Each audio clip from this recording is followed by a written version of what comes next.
नमस्ते दोस्तों, स्वागत है आपका हमारे चैनल पर। आज हम बात करने जा रहे हैं एक ऐसे रहस्यमय और आध्यात्मिक विषय पर जो महाभारत के पन्नों में छिपा है, द्वारका का अंत और महाभारत की भविष्यवाणियां। क्या आपने कभी सोचा कि भगवान श्री कृष्ण की नगरी द्वारका, जो सोने की तरह चमकती थी, आखिर क्यों और कैसे समुद्र में समा गई? और क्या महाभारत में ऐसी भविष्यवाणियां थी जो इस विनाश की ओर इशारा करती थी? तो चलिए इस 10 मिनट की यात्रा में हम खोलते हैं इन रहस्यों को। अगर आप तैयार हैं तो लाइक बटन दबाइए और चलिए शुरू करते हैं। दोस्तों, द्वारका सिर्फ एक शहर नहीं था, ये था श्री कृष्ण का स्वप्न, उनकी कर्मभूमि। महाभारत के अनुसार श्री कृष्ण ने यदुवंशियों को जरासंध और अन्य शत्रुओं से बचाने के लिए समुद्र के बीच में द्वारका नगरी बसाई थी। विश्वकर्मा ने इसे रातों रात बनाया और ये ऐसी नगरी थी जो अपनी भव्यता और समृद्धि के लिए जानी जाती थी। लेकिन फिर ऐसा क्या हुआ कि ये नगरी पूरी तरह से लुप्त हो गई?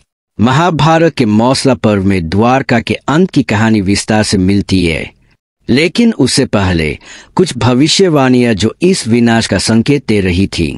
सबसे पहले बात करते हैं गांधारी के शाप की।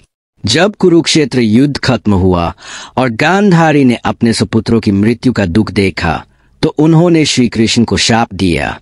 उन्होंने कहा, कृष्ण, जैसे मेरे कुल का नाश हुआ वैसे ही 36 साल बाद तुम्हारे यदुवंश का भी विनाश होगा। दोस्तों, क्या ये शाप था या एक भविष्यवाणी? आप क्या सोचते हैं? कमेंट में जरूर बताइए। गांधारी का शाप कोई साधारण बात नहीं थी। ये एक माँ का दर्द था जो नियति के साथ जुड़ गया। लेकिन ये अकेली भविष्यवाणी नहीं थी। महाभारत में कई संकेत मिलते हैं कि यदुवंश का अंत पहले से तय था। उदाहरण के लिए, जब यदुकुल में लोग आपस में झगड़ने लगे और नैतिकता का पतन होने लगा तो ऋषियों ने भी चेतावनी दी थी कि अगर यदुवंशी अपनी राह नहीं सुधारेंगे तो उनका अंत निश्चित है।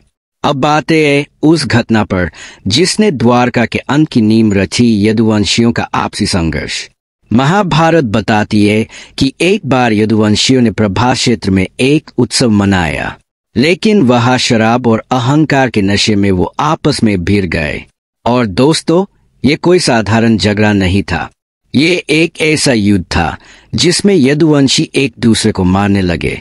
श्री कृष्ण और बलराम ने इसे रोकने की कोशिश की, लेकिन नियति को कौन टाल सकता है?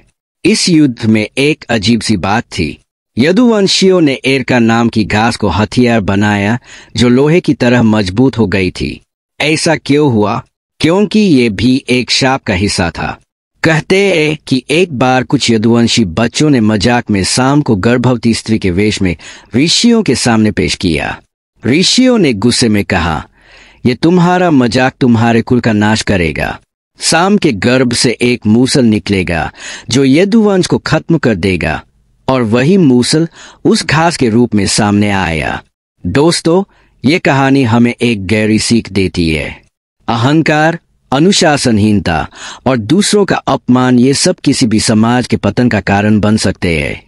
यदुवंशियों का अंत सिर्फ शापों की वजह से नहीं हुआ, बल्कि उनकी अपनी गलतियों ने भी इसमें बड़ी भूमिका निभाई। लेकिन अब सवाल ये है, द्वारका का अंत कैसे हुआ? क्या वो सचमुच समुद्र में डूब गई?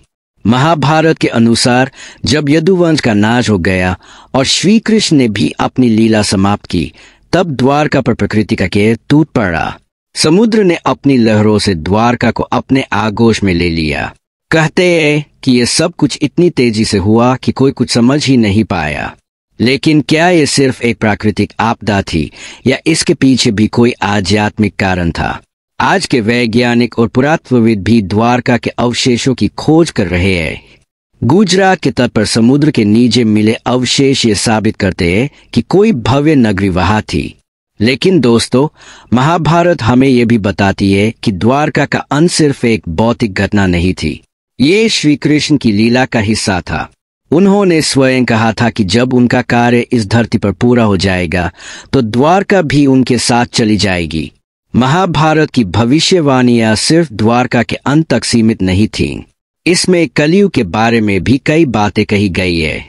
जैसे श्री कृष्ण ने अर्जुन को बताया था कि कलयुग में धर्म का ह्रास होगा, लोग स्वार्थी हो जाएंगे और सत्य का महत्व कम हो जाएगा। आज जब हम अपने आसपास देखते हैं तो क्या आपको नहीं लगता कि वो भविष्यवाणियां सच हो रही है? महाभारत की भविष्यवाणियां सिर्फ द्वारका के अंत तक सीमित नहीं थीं। इसमें कलयुग के बारे में भी कई बातें कही गई है।